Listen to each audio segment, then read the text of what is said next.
berkomitmen memberikan perlindungan terhadap korban dan keluarga korban.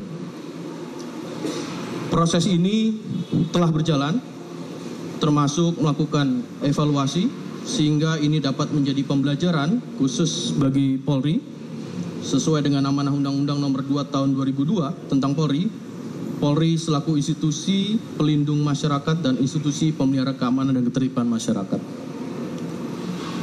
Polri akan terbuka dan tentu Polri berduka bersama seluruh masyarakat, maka akan bersikap prosedural dan proporsional dan berkomitmen untuk transparan serta memperbaiki diri sehingga langkah-langkah evaluasi serta analisa akan dijadikan Polri lebih profesional. Selanjutnya, perkembangan prosedur investigasi berikut akan disampaikan oleh Pak Kadif Propam Polri. Bagaimana dan siapa yang telah diperiksa dan turut di sini melibatkan rekan-rekan ada dari stakeholder eksternal sebagai kontrol sosial dan pengawasan, baik itu dari Dirjen HAM, Komnas HAM, dan kemudian juga Kompolnas, dari Kementerian HAM, mohon maaf, dan juga di sini ada Pak Dankor Brimob. Untuk itu kami persilakan pada Pak Kadif Propam Polri untuk menyampaikan. Pak Dankor dulu. Pak Dankor Brimob akan menyampaikan. Bismillahirrahmanirrahim. Assalamualaikum warahmatullahi wabarakatuh. Inna lillahi wa inna ilaihi raji'un. Kami atas nama pribadi dan Korbrimob Polri turut berbelasungkawa dengan berpulangnya Saudara Afwan. Semoga beliau diampuni segala dosanya dan mendapatkan surga dari Allah, dan keluarganya mendapatkan kelimpahan dan kesabaran dari Allah Subhanahu wa Ta'ala.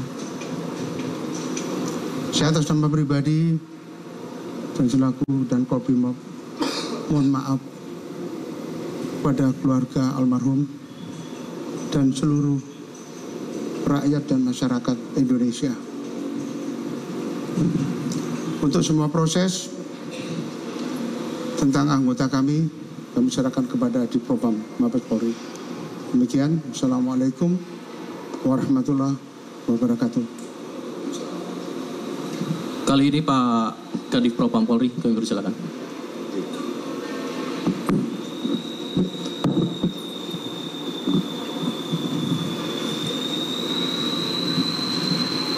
Assalamualaikum warahmatullahi wabarakatuh. Yang kami hormati rekan-rekan media, yang kami hormati dari Kompolnas, dari Kementerian HAM yang hadir juga, dan perwakilan dari manajemen ojek, Mbak, dari manajemen ojek online, dan Pak Dankor Brimob yang saya hormati. Atas nama pribadi dan institusi juga, kami turut berduka yang sedalam-dalamnya dan permohonan maaf. Tadi juga pada saat sholat Jumat yang dilakukan di Masjid Al-Ikhlas Mabes Polri, kita melaksanakan sholat gaib juga kepada almarhum.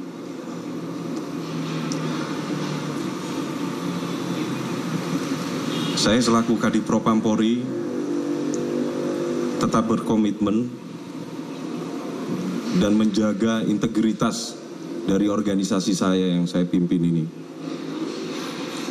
Dan saya akan menegakkan hukum seadil-adilnya sesuai dengan aturan dan mekanisme yang berlaku di lingkungan Polri. Sudah jelas perintah Bapak Presiden, sudah jelas perintah Bapak Kapolri yang untuk menuntut, memeriksa dan mengusut tuntas seluruh pihak-pihak yang terkait. Saya selaku di Propam Polri tetap senantiasa bekerja secara transparan dengan melibatkan pihak eksternal, mulai dari tadi malam pendampingan dari Kompolnas, sudah kami libatkan sampai dengan hari ini. Rekan-rekan dari Komnas HAM juga kami juga fasilitasi dan libatkan dalam rangka proses penanganannya, ya, yang nantinya akan dijelaskan bagaimana mekanisme termasuk penanganan yang sudah kita lakukan. Dan selanjutnya kami pastikan bahwa 7 orang terduga sudah diamankan di Divpropam Mabes Polri. Kami tekankan kembali, 7 orang terduga pelanggar sudah kami amankan di Divpropam Polri. Dan saat ini masih dalam proses pemeriksaan dan pendalaman.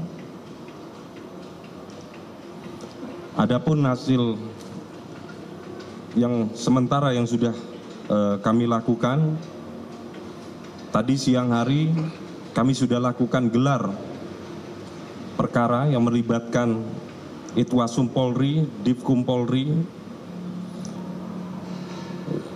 dan SDM Polri, Kabid Propam Korbrimob Polri, ya, untuk gelar awal dalam rangka proses pemeriksaan. Jadi setiap penanganan perkara ini kita selalu melakukan gelar awal untuk menentukan konstruksinya dan arah pemeriksaannya. Adapun dari gelar awal ini kita sudah sepakati dan hasil rekomendasi secara menyeluruh, dan kami juga sudah sampaikan kepada Kompolnas dan Komnas HAM bahwa terhadap 7 orang terduga pelanggar kami tetapkan, dipastikan bahwa terduga pelanggar telah terbukti melanggar kode etik profesi kepolisian. Jadi 7 orang terduga pelanggar ini telah terbukti, ya, telah melanggar kode etik profesi kepolisian. Oleh karena itu, kami menyikapi rekomendasi berikutnya, yaitu mulai hari ini kami lakukan penempatan khusus atau patsus di Divpropam Polri selama 20 hari terhadap 7 orang terduga pelanggar. Saya ulangi, dari dasar fakta yang sudah temukan sementara, kami lakukan penempatan khusus di Divpropam Polri selama 20 hari terhitung 29 Agustus sampai dengan 17 September. Apabila 20 hari ini dirasakan kurang, ini masih bisa kita lakukan kembali untuk penempatan khusus.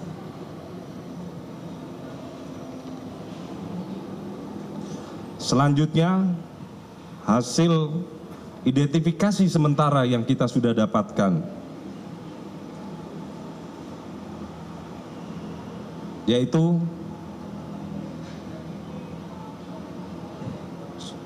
ditemukan 2 orang, ya, yang duduk di depan termasuk pengemudi kendaraan tersebut, dan 5 orang lainnya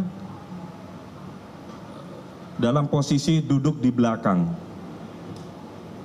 Adapun pengemudi yang mengemudi kendaraan tersebut yaitu Bribka R, sedangkan yang duduk di sebelah pengemudi yaitu Kompol C. Sedangkan yang duduk di belakang adalah 5 orang, yaitu Aibda R, Bribtu D, Bribda M, Baraka J, dan Baraka Y. Ini hasil sementara yang kita sudah dapatkan, yang sudah terkonfirmasi dan kita sudah pastikan. Sedangkan untuk substansi ataupun masalah lainnya ini masih dalam tahap pemeriksaan dan klarifikasi. Klarifikasi ini tentunya kita akan memintain keterangan bukan hanya dari terduga saja, tapi saksi-saksi ataupun fakta-fakta orang-orang yang mengetahui kejadian tersebut. Demikian dari saya, selaku Kadipropam Polri menyampaikan informasi ini, dan kami mohon kepada seluruh masyarakat untuk memberikan kepercayaan kepada kami dalam rangka penegakan kode etik yang berlaku di lingkungan Polri ini. Sekian, terima kasih. Wabillahi taufiq wal hidayah. Wassalamualaikum warahmatullahi wabarakatuh. Terima kasih Pak Kadipropam Polri. Selanjutnya rekan-rekan, tadi secara eksternal ada dari Kementerian HAM dan Kompolnas. Juga kami tadi menyampaikan dari internal ada Pak Wairwasum langsung di sini. Saat ini kami persilakan kepada Kompolnas untuk menyampaikan terkait dengan temuan kegiatan hari ini. Ya, Assalamualaikum warahmatullahi taala wabarakatuh. Terima kasih rekan-rekan media. Untuk yang sekian kalinya kami ucapkan bela sungkawa yang mendalam terhadap keluarga korban. Tadi pagi, dini hari kami juga menyampaikan bela sungkawa langsung kepada orang tua, kepada lingkungan di sana RT RW, karena kebetulan kami juga ke rumah sakit RSCM. Itu yang pertama. Nah, yang kedua, dalam pertemuan semalam atau tadi pagi dengan keluarga, salah satu yang disampaikan langsung kepada Kompolnas, dan kebetulan juga ada Pak Kapolri, Pak Kadipropam, Pak Kapolda, adalah permintaan keadilan dengan proses yang transparan. Nah, hari ini langkah itu sudah mulai terwujud. Yang pertama adalah kami melihat langsung bagaimana proses pemeriksaan. Ya, responnya juga cepat. Jadi permintaan dari keluarga atas proses yang cepat juga dijawab hari ini dengan satu petugas yang ada di mobil rantis tersebut sekarang sudah diperiksa. Petugas-petugasnya. Ya, tadi kami juga sempat melihat sebentar proses pemeriksaan. Yang kedua, seperti tadi kita dengar bersama-sama, hasil rekomendasi dari gelar internal kepolisian, ada proses patsus 20 hari.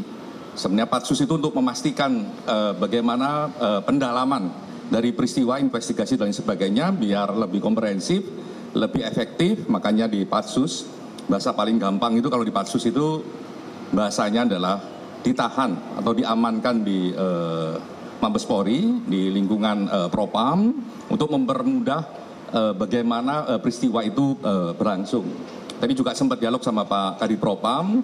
Ya, salah satu yang paling penting adalah juga mengajak masyarakat ketika memiliki informasi ya terkait peristiwa tersebut, monggo bisa datang langsung ke Propam ya, memberikan informasi sehingga informasinya jauh lebih komprehensif, atau bisa melalui ke Kompolnas atau juga nanti ke Kementerian HAM, atau tadi juga karena ada teman-teman Komnas HAM yang juga sedang berproses di dalam, ya juga bisa melalui Komnas HAM. Nah, kalau ada kesaksian dan sebagainya, ada baiknya yang memang segera diberikan kepada kami agar prosesnya biar segera bisa berlanjut. Karena angka 20 hari itu ya angka maksimal, semakin cepat semakin bagus, karena itu kemarin yang juga menjadi komitmen bersama. Oleh karenanya mohon proses ini juga dibantu. Yang berikutnya yang nggak kalah penting adalah ya kami Kompolnas melihat prosesnya, apakah ada pelanggaran prosedur dan lain sebagainya. Tadi sudah diumumkan sendiri sama Pak Kadipropam. Yang berikutnya bagaimana penanganan kasus ini ya dengan melibatkan kami, dengan melibatkan instansi eksternal yang lain, itu menunjukkan soal transparansi dan akuntabilitasnya, dan kami mengajak semua pihak juga terlibat dalam akuntabilitas itu. Nah, salah satunya dengan metode apa kesaksian itu bisa diberikan melalui kami atau langsung kepada Propam. Yang terakhir, yang nggak kalah penting adalah karena memang permintaan keluarga untuk memproses ini dengan keadilan, ya termasuk tadi pagi juga ketemu sama waktu di rumah sakit, ketemu sama rekan-rekan komunitas ojol langsung, juga minta supaya keadilannya ditegakkan dan sebagainya. Sekarang ini sedang berproses. Oleh karenanya, ayo kita lihat prosesnya bersama-sama. Kita awasi bersama-sama sehingga hasilnya akan maksimal. Oleh karenanya, kita tunggu prosesnya, dan apabila Anda pendapat, ekspresi dan sebagainya, mohon dilakukan dengan damai. Nah, terakhir, kami sekali lagi menghimbau karena memang ada respon di banyak tempat, ya. Kami menghimbau kepada seluruh masyarakat, gunakan hak Anda, kebebasan berekspresi dan berpendapat, gunakan hak Anda untuk partisipasi publik dalam konteks konstitusional, tapi dengan cara yang damai. Dan kami juga meminta, kami juga sampaikan kemarin ke Pak Kapolri, ke Pak Kadif, ke Pak Kapolda, untuk juga ayo kita sama-sama menahan emosi, sehingga kondusivitas bangsa kita, negara kita bisa terjaga. Karena itu penting. Jangan sampai dinamika ini merugikan kita semua. Kita yakin apapun yang dilakukan oleh kita semua, tujuan utamanya adalah agar negara dan bangsa kita semakin lama semakin sejahtera dan semakin lama semakin adil. Nah, proses seperti yang diminta oleh keluarga, ya, untuk diproses seadil-adilnya, secepat-cepatnya dan transparan, saat ini sedang berproses. Bahkan tadi saya juga kaget, kok ada live pemeriksaan begitu. Saya kira itu satu semangat untuk menunjukkan bahwa transparansi dan akuntabilitasnya bisa diakses. Oleh karenanya, percayakan pada mekanisme ini agar semuanya bisa berjalan dengan damai, ya, dengan maksimal hasilnya. Nah, itu kemarin titipan dari keluarga secara langsung kepada kami soal keadilan dan soal pemulihan. Itu yang sekarang lagi berproses, dan kami terima kasih ke rekan-rekan kepolisian, ya, melibatkan kami dan kami bisa lihat langsung, ngecek langsung apa yang terjadi dalam proses pemeriksaan. Dan selanjutnya kami akan terus monitoring, jadi pasca pemeriksaan nanti dilakukan apa, kami pasti akan cek dan kami akan sampaikan kepada publik. Terima kasih. Baik, rekan-rekan, satu lagi dari Kementerian HAM, silakan Pak Dirjen. Terima kasih. Assalamualaikum warahmatullahi wabarakatuh. Selamat sore, salam sejahtera buat kita semua. Yang saya hormati rekan-rekan media. Jadi pertama-tama tentu saja kita sangat berduka cita, sangat belasungkawa atas kejadian ini. Ya, kita sangat bersimpati terhadap korban, keluarga korban. Nah, kami dari Kementerian HAM menaruh atensi terhadap peristiwa ini. Dari sisi pemerintah sudah jelas. Pemerintah menghendaki, sudah menyampaikan secara gamblang, terbuka, agar ada penegakan hukum yang serius, ya, yang tegas atas peristiwa ini. Dan oleh karena itulah saya sebagai Direktur Jenderal Pelayanan Kepatuhan Hak Asasi Manusia di Kementerian HAM RI datang ke sini untuk mengetahui secara langsung bagaimana proses penegakan hukum yang berjalan di sini. Tadi kami secara bersama-sama, saya sebagai Dirjen PDK HAM, kemudian dari Komisioner Kompolnas, kemudian Wakil Ketua Eksternal dan juga Komisioner dari Komnas HAM, sudah melihat langsung bagaimana pemeriksaan yang dilakukan oleh kepolisian, bahkan bisa disebut sangat transparan karena juga disiarkan secara live. Jadi kami tadi mengetahui itu. Jadi yang sekarang perlu kita pastikan adalah proses hukum ini berjalan, proses penegakan hukum, penegakan keadilan ini berjalan dengan sungguh-sungguh, betul-betul memperhatikan rasa keadilan masyarakat, sehingga masyarakat luas mengetahui bahwa peristiwa ini bukanlah peristiwa yang dapat dibenarkan, bukanlah peristiwa yang dikehendaki. Oleh karena itu perlu ada penegakan hukum, perlu ada penegakan keadilan. Dan polisi sedang bekerja untuk itu. dan marilah sama-sama kita berikan kesempatan kepada polisian untuk melakukan proses penegakan hukum ini, penegakan keadilan. Dan kita harap juga karena tadi ada lembaga eksternal pengawas dari Komnas HAM, dari Kompolnas, bisa terus secara intensif untuk memastikan penegakan hukum, penegakan keadilan atas kasus ini berjalan yang betul-betul bisa mencerminkan rasa keadilan masyarakat. Saya kira itu, dan tentu saja kita menginginkan supaya suasana tenang, damai, terjaga dalam kehidupan berbangsa dan bernegara kita, karena kita juga harus menghormati ada banyak masyarakat yang menghendaki untuk hidup tenang, damai di Republik Indonesia ini. Jadi saya kira kalau kita terbawa suasana yang semakin tidak terkendali, nanti itu harga kemanusiaannya justru sangat tinggi dan akan merugikan masyarakat luas sendiri. Saya kira itu, sekali lagi sama-sama mari kita kawal, kita awasi proses penegakan hukum yang ada di kepolisian. Kami juga dari Kementerian HAM tentu nanti ke depan akan terus mencermati bagaimana proses ini berlangsung. Saya kira itu, terima kasih. Wassalamualaikum warahmatullahi wabarakatuh. Terima kasih Bapak Dirjen. Rekan-rekan, demikianlah mudah-mudahan ini merupakan wujud nyata dari tindak lanjut dan dapat harapannya tentu dapat memberikan rasa keadilan terkhususkan bagi keluarga saudara kita almarhum Saudara Afan. Dan tentu kita juga mengetahui hari ini kita masih diselimuti rasa duka khususnya kepada saudara kita almarhum Saudara Afan dan keluarga. Dan tadi juga kami sampaikan Bapak Kapolda Metro Jaya turut serta ke pemakaman keluarga dan berempati kita semua. Dan bersama-sama mari kita mendoakan semoga almarhum husnul khotimah serta keluarga selalu diberikan kekuatan dan ketabahan. Atas nama pimpinan sekali lagi Bapak Kapolri menyampaikan duka cita mendalam dan permohonan maaf pada seluruh masyarakat dan komunitas ojol dan khususnya kepada keluarga almarhum Saudara Afan. Sekian, terima kasih rekan-rekan atas perhatiannya. Saya tutup. Assalamualaikum warahmatullahi wabarakatuh. Terima kasih. Mungkin boleh Pak, sedikit aja Pak.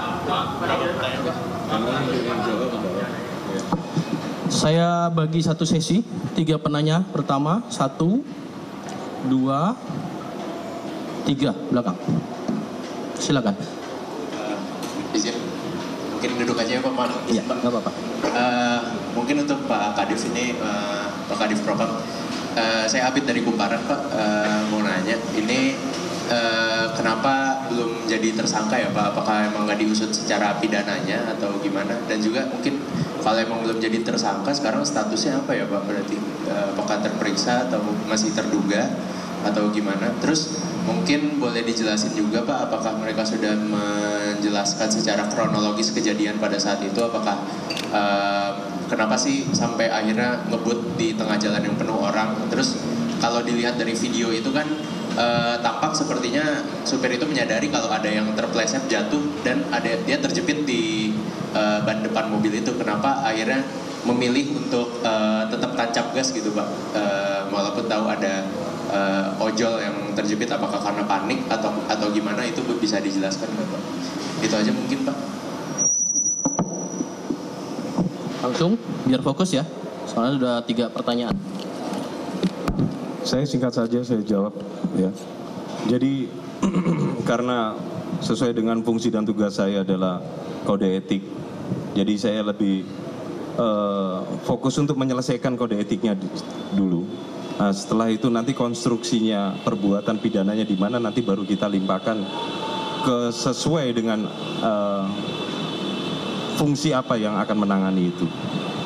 Tapi yang jelas fakta yang ditemukan bahwa peristiwa itu terjadi dan 7 orang ini sudah ditetapkan menjadi terduga pelanggar. Jadi terduga pelanggar itu sama saja sudah ditentukan sebagai tersangka kalau di peradilan umum ya. Tapi kalau di kode etik itu terduga pelanggar. Artinya fakta sudah kita temukan, tapi kronologi secara detailnya saya masih belum dapatkan. Karena kan keterangan kan kita butuh dari banyak pihak yang harus kita dalami. Itu saja mungkin dari saya. Terima kasih.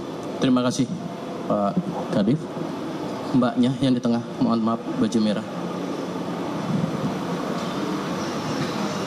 Singkat Mbak ya, langsung ke pertanyaan pada konteks ini.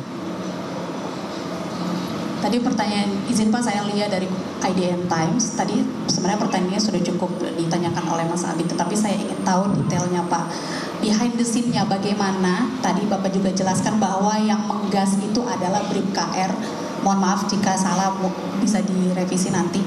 Apa yang sebenarnya dia ceritakan saat pemeriksaan tadi, mengapa dia bisa menancapkan gas gitu. Jadi behind the story-nya kami teman-teman media ingin tahu sampai ada orang yang berbaju hijau terang seperti itu tidak dilihat, seperti apa memang yang dialami dia saat menyetir itu Pak, begitu. Itu saja, terima kasih.